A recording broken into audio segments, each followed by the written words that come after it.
नमस्कार, मैं हूं माधवी। आप देख रहे हैं स्वामी न्यूज। सबसे पहले नजर डालते हैं हेडलाइंस पर। प्रेजेंटेड बाय रसोई फैमिली रेस्टोरेंट।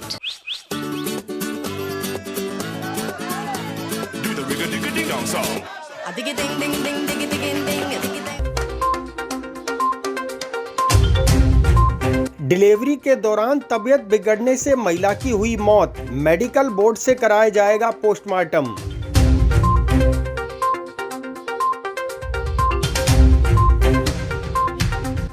युवती का अपहरण कर बलात्कार का मामला रामगंज थाने में हुआ दर्ज।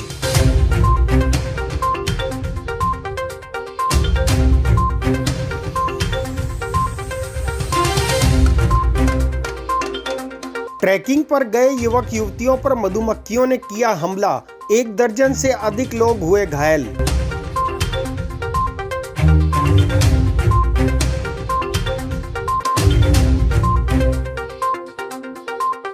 सैटेलाइट अस्पताल में गर्मी से बचाव के लिए मरीजों के लिए लगाए जाएंगे टीन शेड।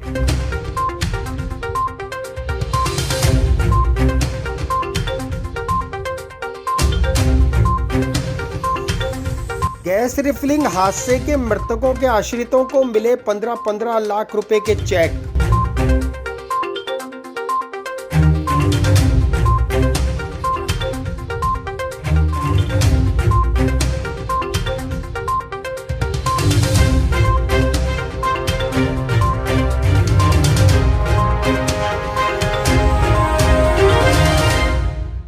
नमस्कार, मैं हूं माधवी। आप देख रहे हैं स्वामी न्यूज और अब देखते हैं समाचार विस्तार से। पुष्कर के अमृत हॉस्पिटल में मझेवला गांव निवासी ममता की डिलीवरी के दौरान अचानक ज्यादा तबीयत बिगड़ने पर इलाज के दौरान मौत हो गई। पुलिस ने मामला दर्ज कर महिला के शव का पोस्टमार्टम मेडिकल बोर्ड द्वारा करवाया। पुष्कर स्थित अमृत हॉस्पिटल में डिलीवरी के दौरान मझेवला निवासी ममता नामक महिला की अचानक ज्यादा तबीयत खराब होने पर महिला को जनाना अस्पताल लाया गया, जहां महिला ने दम तोड़ दिया। पुलिस ने इस संबंध में मामला दर्ज कर अनुसंधान शुरू कर दिया है। महिला के शव का पोस्टमार्टम मेडिकल बोर्ड द्वारा कराया जाएगा।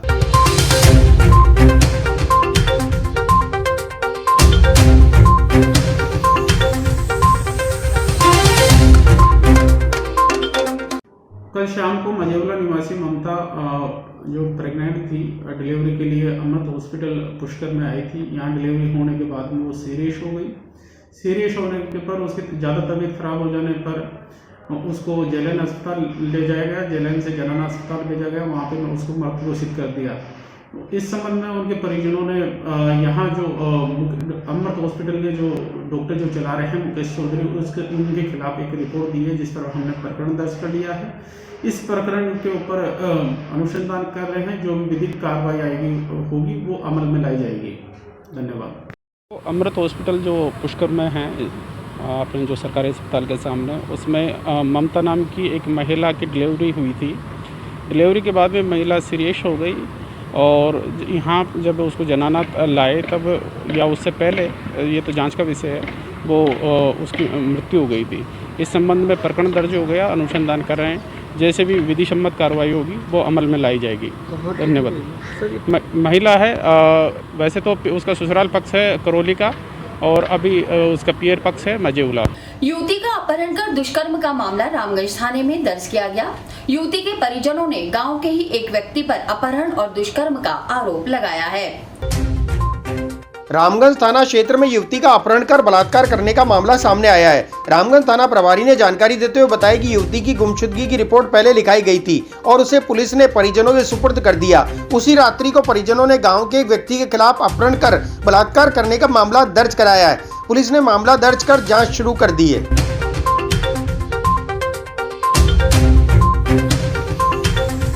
अभी 4-5 दिन पहले एक व्यक्ति ने अपनी पुत्री की गुमशुदगी की रिपोर्ट दर्ज कराई थी, जिस पर उस लड़की को कल दस्तयाब किया गया था और बाद जरूरी अनुसंधान के उसको परिजनों के साथ रुखसत कर दिया था।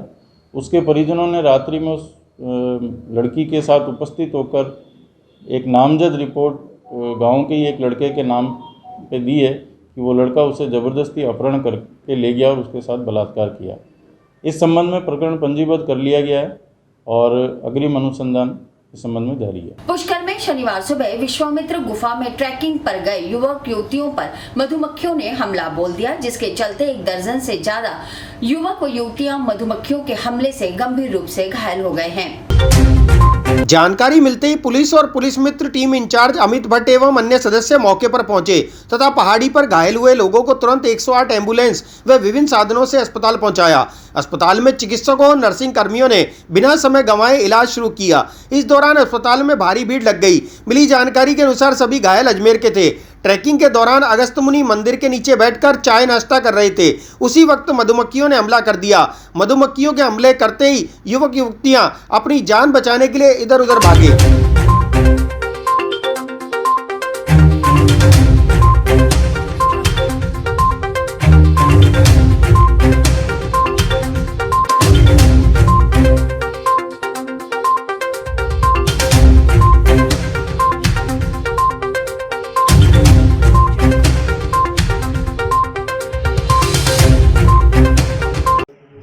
आज सुबह जल्दी मॉर्निंग में 7-8 बजे अजमेर से 15-20 व्यक्तियों का एक दल, जिसमें 3-4 औरतें भी थी, घूमने के लिए ये अपने विश्वामित्र ऊपर जो पहाड़ी के ऊपर स्थित है आश्रम है, वहाँ गए थे। वहाँ पे मधुमक्खियों, जो बड़े वाली मधुमक्खियाँ हैं, उनके छत्ते थे। अचानक मधुमक्खियों ने उन पर हमला कर दिया। जिससे काफ़ी 10-15 लोग घायल हुए हैं, जिनको अपने पुलिस में टीम के सहयोग से और अन्य ग्रामीणों के सहयोग से लाके अस्पताल में भर्ती करवाया, इलाज करवाया। वैसे ठीक हैं सभी लोग। आज थाने से फ़ोन पर सूचना प्राप्त हुई थी कि कुछ लोग जो विश्वामित्र की पहाड़ी पर घूमने गए थे, उन पर मधुमक्खियों ने हमला कर दिया। तो सूचना मिलते ही पुलिस मित्र टीम के जो रेस्क्यूअर्स हैं, वो तुरंत विश्वामित्र की पहाड़ी पर पहुंचे और करीब 20 से 21 लोग जो वहाँ फंसे हुए थे, उन सब लोगों को निकलवाया गया और साथ ही यहाँ पुष्कर हॉस्पिटल पहुँचाया है इलाज के लिए। कहाँ के है और क्या है? जी, ये सब अजमेर के बताए जा रहे हैं और सब लोग जैसे फ्रेंड सर्किल के लिए जैसे मॉर्निंग वॉक के हिसाब से आए थे और पुष्कर पहाड़ी घूमने गए थे। अजमेर एवेंजर जिम से हैं। ये हम ट्रैकिंग के लिए गए थे महाराजा मंदिर पे, तो वहाँ पे मधुमक्खियों ने हमला कर दिया। हमने खाने के थोड़ा आइटम खोला तो मधुमक्खी में उसकी खुशबू से आ गई थी, तो वहाँ हमला कर दिया। कितने जनों पर हमला करा? हमला तो सब पे किया था, करीब 15 जने थे हम, पर सब सही है, सब सुरक्षित है, ऐसा कुछ भी नहीं हुआ। हॉस्पिटल में छोटा छोटा फर्स्ट एड लिया है, बाकी सबको डॉक्टर ने रिलीव कर दिया। आदर्श नगर सैटेलाइट हॉस्पिटल में मरीजों और उनके परिजनों को गर्मियों में छांव मिल सके, इसके लिए दक्षिण विधायक अनीता बघेल द्वारा विधायक फंड से टीन शेड के निर्माण का कार्य करवाया जा रहा है। अजमेर दक्षिण विधायक अनीता बघेल ने अपने विधायक कोष से 15 लाख रुपए की लागत से टीन शेड लगवाने की कवायद शुरू कर दी है। शेड निर्माण कार्य का शिलान्यास आज अजमेर लोकसभा सदस्य भागीरथ चौधरी और विधायक अनीता बघेल ने विधिवत पूजा अर्चना के साथ किया। लोकसभा सदस्य भागीरथ चौधरी ने इस कार्य के लिए विधायक अनीता बघेल का आभार व्यक्त किया और साथ ही दावा किया कि इस शेड निर्माण के बाद यहां आने वाले मरीजों और उनके परिजनों को बड़ी राहत मिलेगी।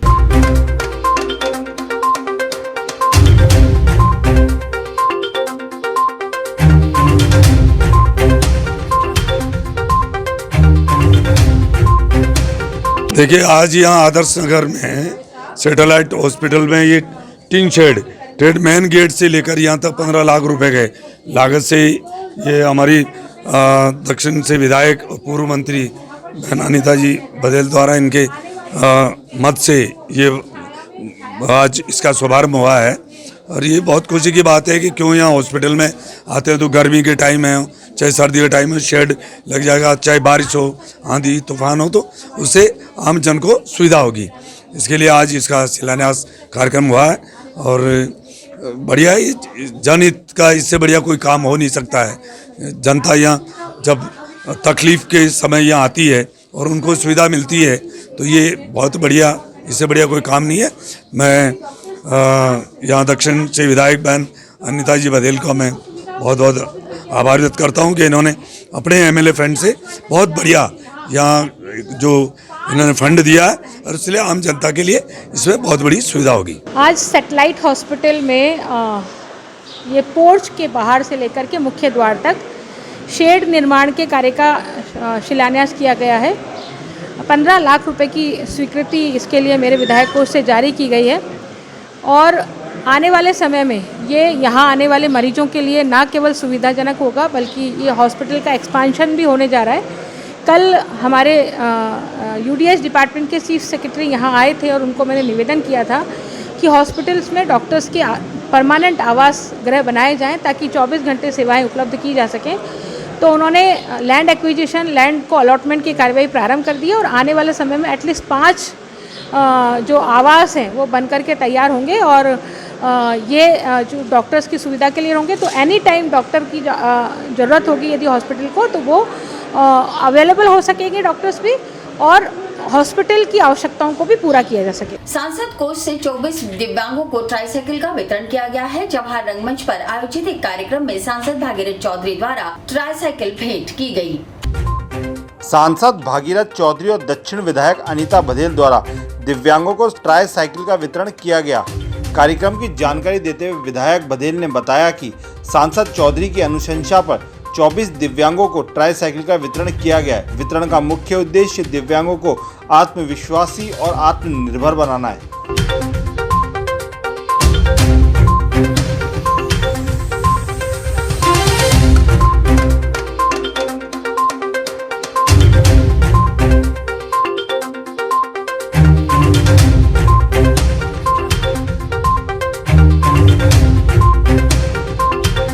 देखिए, माननीय सांसद महोदय भागीरथ चौधरी जी के अनुशंसा पर 24 लोगों को ये ट्राईसाइकिल दी जा रही है, जिसमें पूरे ज़िले के लोग हैं, अजमेर दक्षिण के लोग भी हैं जिनको हमारे द्वारा अनुशंसा की गई थी माननीय सांसद महोदय को, और माननीय सांसद महोदय ने उनको ट्राईसाइकिल उपलब्ध कराई है। तो आज अजमेर के स्थापना दिवस के उपलक्ष्य में हमारे दिव्यांगजन जो भाई बहन हैं उनको ये उपहार स्वरूप मिलने जा रहा है। मुझे लगता है कि ये इसके मिलने से वो उनकी रोजी रोटी का ना केवल साधन बनेगा बल्कि वो घूम घूम के अपने लिए 2-4 पैसे और कमा सकेंगे। तो आत्मनिर्भर बनेंगे जब दिव्यांगजन, तो निश्चित रूप से ये आत्मनिर्भरता उनके अंदर आत्मविश्वास पैदा करेगी और यही आत्मविश्वास उनको जीने की उमंग और तमन्ना के साथ में आगे बढ़ाएगा। तो ये बहुत ही शुभ दिन है। माननीय भागीरथ जी का आभार व्यक्त करते हैं, धन्यवाद देते हैं कि उन्होंने हमारी अनुशंसा पर माननीय दिव्यांगजनों के लिए सहायता ये ट्राईसाइकिल उपलब्ध कराई है। जनता के आशीर्वाद से हमें सेवा करने का अवसर मिलता है। मैंने देखा कि सांसद मत से सबसे ज़्यादा कोई पुण्य का काम मैं कर सकूं तो वो है कि दिव्यांग भाई बहन जो अजमेर लोकसभा क्षेत्र में दिव्यांगता की वजह से वो उनका आत्मविश्वास भी थोड़ा कमज़ोर हो जाता है, वो स्वावलंबी कैसे बने, इसके लिए मैंने सोचा कि क्यों नहीं मैं सांसद मत से जितने भी अजमेर लोकसभा क्षेत्र में दिव्यांग भाई और बहन हैं उनको मोटर ट्राईसाइकिल दी जाए ताकि वो स्वावलंबी बने और कुछ न कुछ करके और वो आजीविका कमाए ताकि अपने घर परिवार का बोझ भी नहीं बने। इस बीच के दरमियान कोरोना वैश्विक महामारी आ गई और हमारा MP fund PM care fund में ले लिया गया, इसलिए अभी ये 24 भाई बहनों को मोटर ट्राईसाइकिल हम दे पाए हैं। परंतु मुझे पूर्ण विश्वास है कि जो ही इस वैश्विक महामारी से छुटकारा मिलेगा और हमें एमपी फंड मिलेगा, मेरी इच्छा है कि अजमेर लोकसभा क्षेत्र में एक भी कोई भाई बहन नहीं बचे जो दिव्यांग है और उनको मोटर ट्राईसाइकिल नहीं दूँ मैं मेरे सांसद मत से। इसके लिए आज यहाँ ये कार्यक्रम यहाँ रखा गया है। हमारे अजमेर दक्षिण से विधायक और पूर्व महिला बाल विकास मंत्री बहन अनीता जी बघेल और हमारे पार्टी के सभी वरिष्ठ जन यहाँ पधारे हैं। आज एक आपको पता है आज 909वां अजमेर स्थापना दिवस भी है, ऐसा एक पुनीत दिवस भी है। उस पुनीत दिवस के ऊपर ये हमने कार्यक्रम रखा है। मैं सीओ साहब को, सीएमओ साहब को, डिप्टी सीएमओ साहब को, जितने भी हमारे डॉक्टर्स लोग हैं जो ये आयोजन उन्होंने किया है, मैं उनका आभार व्यक्त करना चाहूँगा। और मानव सेवा ही सबसे बड़ी सेवा है, मानव धर्म ही सबसे बड़ा धर्म है, उसी बात को इंगित करके हमने ये कार्यक्रम रखा है।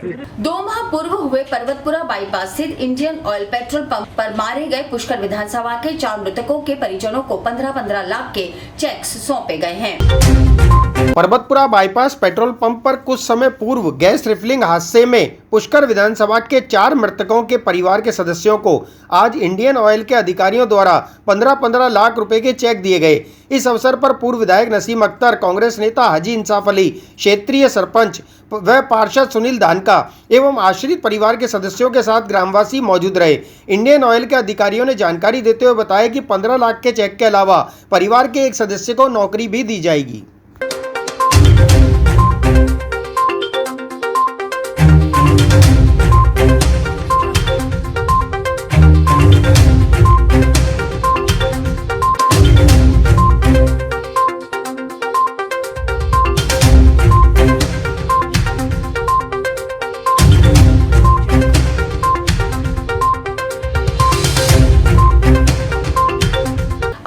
कलेक्ट्रेट के बाहर शनिवार को मध्य प्रदेश से काम करने आए मजदूरों ने अपनी मजदूरी दिलाने की मांग को लेकर गुहार लगाई। पीड़ित मजदूरों का आरोप है कि वन विभाग में काम करने का कहकर ठेकेदार उन्हें लेकर आया और काम पूरा होने के बाद जब उन्होंने पैसे का तकाजा किया तो उनके साथ गाली गलौज और मारपीट की गई। पीड़ित मजदूर बढ़ते कोरोना के मामले से डरा हुआ है और साथ ही होली के पर्व पर अपने गाँव जाना चाहता है, लेकिन पैसों के अभाव में वह भटक रहा है।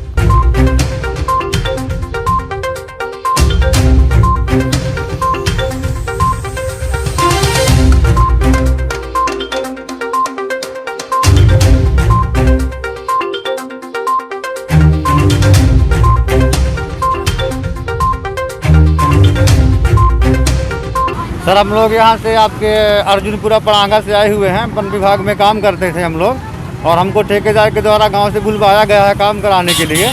तो हम लोगों काम पूरा हुआ और पेमेंट मांगने पर गाली गलौज किया और लेबर को मारने पीटने की धमकी दिया और मतलब हमको सिर्फ 52-50 हज़ार रुपये खानगी दिया है सर। इसके अलावा कोई पेमेंट नहीं दिया और लेबर होली पे घर जाना चाहती है। देश में जो कोरोना महामारी चल रहा है सर, उससे हम लोग परेशान हैं कि हम लोग 1500 किलोमीटर की दूरी से आए हुए हैं।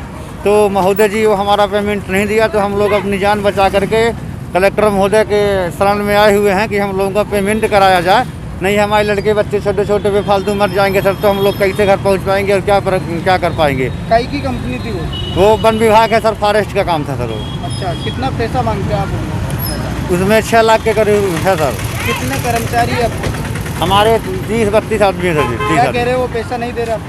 पैसा नहीं दे रहा, पैसा मांगने पे गाली गलौज कर रहा है और मारने की धमकी दे रहा है सर जी।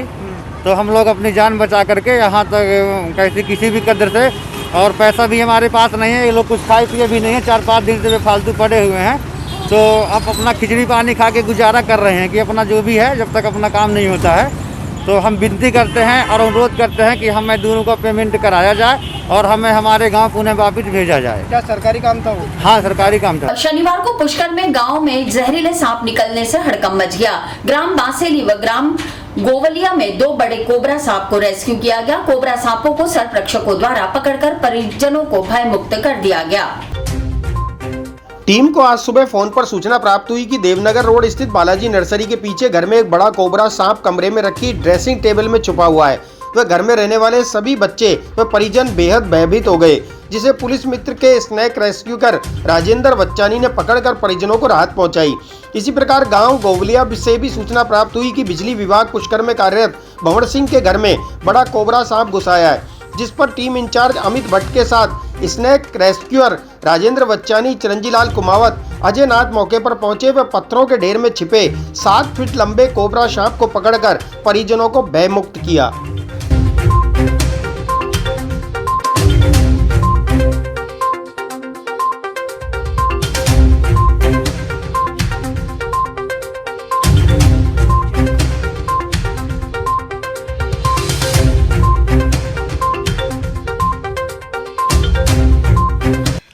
आज शनिवार सुबह सुबह यहाँ एक नाग आसपास घूमते हुए तो 2 दिन से देखा गया था, लेकिन अभी सुबह देखा तो अंदर जो ड्रेसिंग टेबल है, ड्रेसिंग टेबल की दराज के अंदर काला नाग बैठा हुआ नजर आया। तो हमने त्वरित कार्रवाई करते हुए ये बाशेली जगह है, बाशेली का जो विष्णु महाराज का मंदिर है उसके पिछवाड़े में ये फार्म हाउस है जी। और हमने जैसे ही नाग को देखा तो हम तो घबरा गए एक बार तो, लेकिन तुरंत हमने पुलिस मित्र को ये सूचना दी और ये पुलिस मित्र के लोग आए और इन्होंने बड़ी सावधानी से उसको नाग को पकड़कर और उस बोरे में बंद किया है और अब ये इसे कहीं छोड़ने ले जा रहे हैं। इन लोगों का धन्यवाद, आभार, एक बार पुनः धन्यवाद। कोई हादसा हो जाता, लेकिन ईश्वर की कृपा, भोलेनाथ की कृपा कि कोई हादसा नहीं हुआ। वो बच्ची जो ड्रेसिंग टेबल खोल रही थी, अगर उसका हाथ अंदर चला जाता तो कोई भी हादसा हो सकता था, लेकिन ईश्वरीय कृपा कि कोई हादसा नहीं हुआ और आराम से ये इसे पकड़ कर ले जा रहे हैं। इन लोगों का एक बार पुनः धन्यवाद। रात को एक सांप घुस गया था घर में, तो रात से खूब परेशान है। फिर हमने पुलिस मित्र टीम से संपर्क किया और ये पकड़े 6-7 फुट लंबा। कौन सा सांप है? ये पत्थर में ब्लैक काला का है सर। फ़ोन पे सूचना मिली थी गोला गांव में एक काले कोबरे की, तो वो हमने रेस्क्यू किया। यहाँ आके देखा तो पूरा माहौल उससे डरे हुए थे, सहमे थे लोग। फिर उसको रेस्क्यू करके अब लेके जा रहे हैं अनुकूल वातावरण में छोड़ने के लिए। अजमेर के अलवरगेट थाना पुलिस ने अवैध सट्टे के खिलाफ कार्रवाई करते हुए आज 4 सटोरियों को गिरफ्तार किया, जिनके कब्जे से 23,000 की नकदी बरामद हुई, साथ ही ताशपत्ती भी जब्त की गई। पुलिस जानकारी के मुताबिक थाना क्षेत्र में जुआ खेलने की सूचना मिली, जिस पर मुख्य सटोरिया धर्मू के मकान पर दबिश दी गई, जहां पर 3 सटोरिया और सट्टा खेल रहे थे। चारों सटोरियों को पुलिस ने गिरफ्तार कर लिया, साथ ही ताशपत्ती और नकदी भी जब्त की गई है।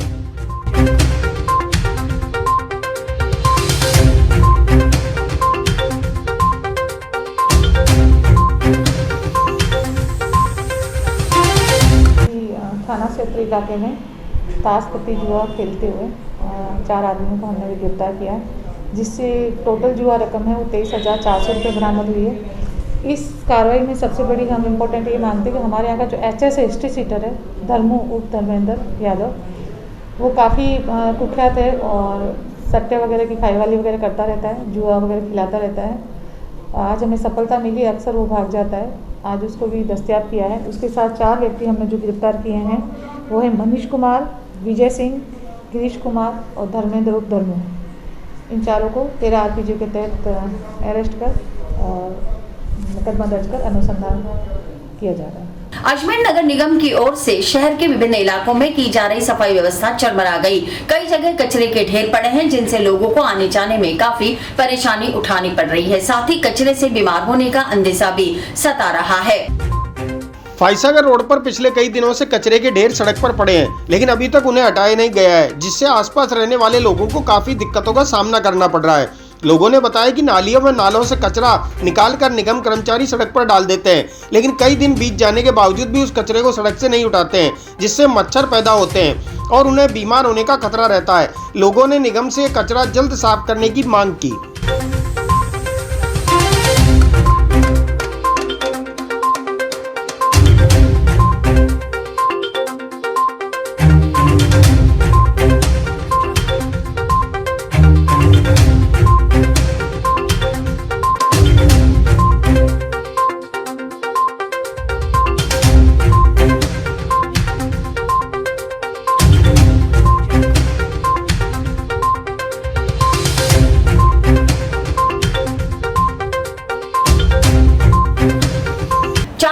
होने वाले सहायक आचार्य कॉलेज परीक्षा अब स्थगित हो गई है। राज्य सरकार द्वारा आर्थिक पिछड़ा वर्ग के आरक्षण के निर्णय के बाद RPSC ने यह निर्णय लिया।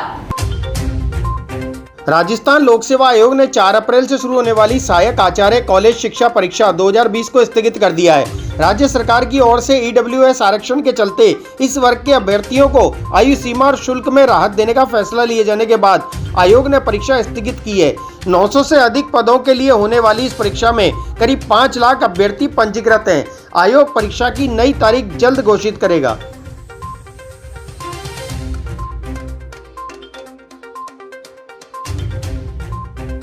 नरसिंह जी के नोहरे नया बाजार से दुकानदारों ने दुकान के ऊपर बने शौचालयों से गिर रहे गंदे पानी की शिकायत को लेकर नगर निगम के स्वास्थ्य अधिकारी को ज्ञापन दिया। व्यापारी साकेत बंसल ने बताया कि नया बाजार स्थित नरसिंह जी के नोहरे के बाहर कई दुकानें हैं, जिनके ऊपर एक शौचालय बना हुआ है, जिससे गंदा पानी नीचे गिरता रहता है, जो आने जाने वाले भक्तों और ग्राहकों पर गिरता है। इस समस्या से मकान मालिक को भी अवगत कराया गया, परंतु इस गंदे पानी की रोकथाम के लिए कोई प्रयास नहीं किए गए। इस बारे में नगर निगम को कई बार शिकायतें दी जा चुकी हैं। निगम द्वारा इस समस्या का कोई निदान नहीं हुआ है।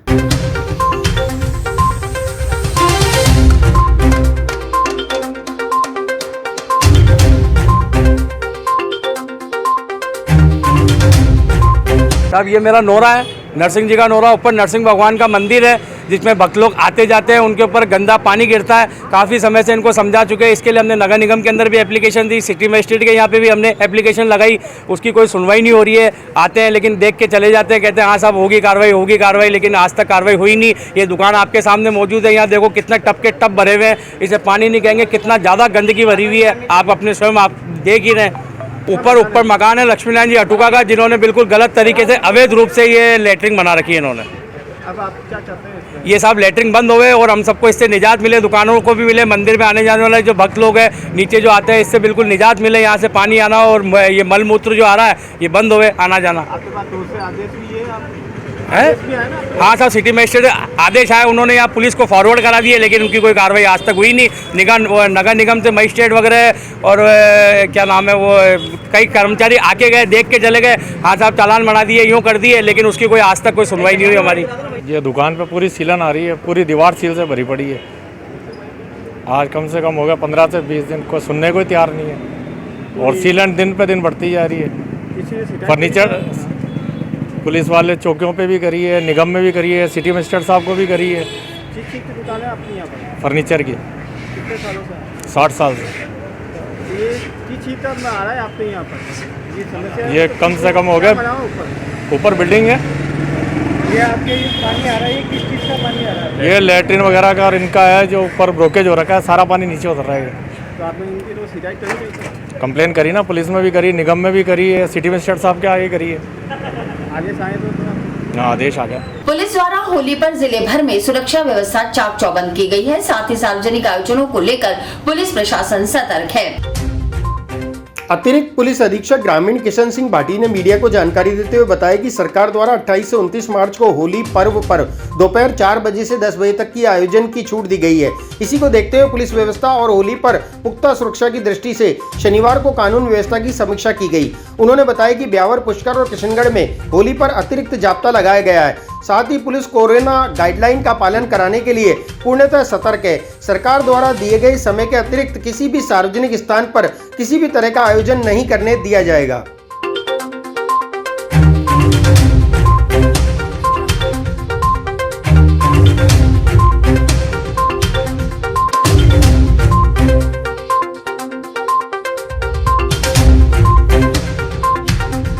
होली के त्यौहार को और दूसरे त्योहारों को देखते हुए राज्य सरकार ने कोविड के संबंध में पहले के जारी निर्देशों के साथ साथ एक नई और गाइडलाइन जारी की है।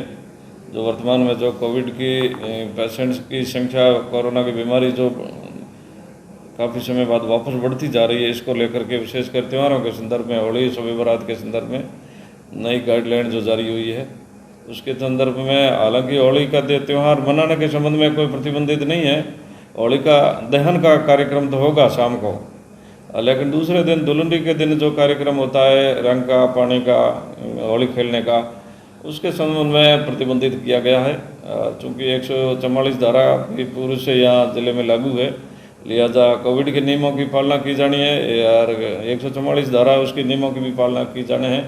इस संबंध में सभी SHO CO ने ग्रामीण क्षेत्र के अंदर अपनी सभी CLG मीटिंग ली है और उसमें उनने भी ये जानकारी समझाइश दी गई है कि कोविड नियमों के अंतर्गत इस प्रकार के कार्यक्रम आप आयोजित नहीं करें। काम कितना जाता है? हाँ, ये बात है कि विशेषकर ग्रामीण इलाके के अंदर पुष्कर में चूँकि थोड़ी ज़्यादा लोग इकट्ठे हो जाते हैं, पुष्कर में अतिरिक्त जाब्ता दिया गया है और वहाँ SHO भी जो आसपास के वो भी ड्यूटी में बुलाए जाएंगे। और पुष्कर के अलावा पुष्कर या किशनगढ़ के अंदर और ब्यावर के अंदर भी अतिरिक्त जाब्ता दिया गया है ताकि कोई व्यवधान नहीं हो, शांति व्यवस्था बनी रहे। अखिल भारतीय महेश्वरी सेवा सदन की प्रबंध कार्यकारिणी के चुनाव ऑनलाइन कराने का विरोध अब समाज में भी मुखर होता जा रहा है। विश्व नाट्य रंगमंच दिवस पर सूचना केंद्र पर बन रहे ओपन थिएटर के लिए अजमेर के रंगमंच कलाकारों ने जिला प्रशासन का आभार व्यक्त किया है। साथ ही राजस्थान सरकार से कलाकारों को पेंशन देने की मांग की है। आज विश्व नाट्य रंगमंच दिवस है। इस अवसर पर मैं पहले हमारे कलाकार जगत के सभी कलाकार भाइयों को बहुत बहुत बधाई देना चाहता हूँ। जिस प्रकार से नाट्य जगत के लिए एक बहुत बड़ी खुशखबरी है कि सूचना केंद्र के ओपन थिएटर में नया रंगमंच बना है, वे कलाकारों के लिए बना है, इसलिए हम सरकार का बहुत बहुत आभार व्यक्त करते हैं। मैं विश्व नाट्य रंगमंच पर दिवस पर एक बात कहना चाहता हूँ कि पुराने कलाकार ही इसको लेकर इसको बीड़ा चला रहे हैं, क्योंकि नए लोग इसमें आना नहीं चाहते। क्योंकि इसमें सबसे बड़ी बात यह है कि इसमें पैसे का कोई सोर्स नहीं है, इनकम का कोई सोर्स नहीं है। तो नए जो कलाकार हैं उनका रुझान इस ओर नहीं हो पाता, इसीलिए पुराने कलाकार ही इसको लेकर चला रहे हैं। हम जैसे पुराने कलाकारों ने इसका बीड़ा उठा रखा है और उसी के साथ साथ योजनाओं को जन जन तक का लाभ पहुंचाने के लिए हम ये कार्य करते हैं, जागरूकता का काम करते हैं। आम जन को जागरूक करने के लिए, चाहे कोरोना वायरस हो, चाहे स्वच्छता हो, चाहे पानी को लेकर हो, हम इन ऐसे विषयों को लेकर भी लगातार काम करते रहते हैं। लेकिन नए लोग इसलिए नहीं जुड़ पाते हैं क्योंकि इनकम का सोर्स नहीं है। इसलिए राज्य सरकार से मैं मांग करूँगा कि पुराने कलाकारों के साथ साथ नए कलाकारों को भी पेंशन की योजना बनाई जाए, ताकि उन कलाकारों को पेंशन योजना मिल सके। और अजमेर में जिस प्रकार से कलाकारों को दर दर भटकना पड़ता है, उनको लिए रिहर्सल का कोई स्थान नहीं है। मैं आपके चैनल के माध्यम से नगर निगम मेयर से और प्रशासन से मांग करूंगा कि कलाकारों के रिहर्सल स्थान उपलब्ध कराए जाए, ताकि कलाकार एक जगह आकर रिहर्सल कर सके, उनको कहीं भटकना ना पड़े। और इसी के साथ ये समाचार बुलेटिन नहीं समाप्त होते हैं। मुझे दीजिए इजाजत, देखते रहें स्वामी न्यूज।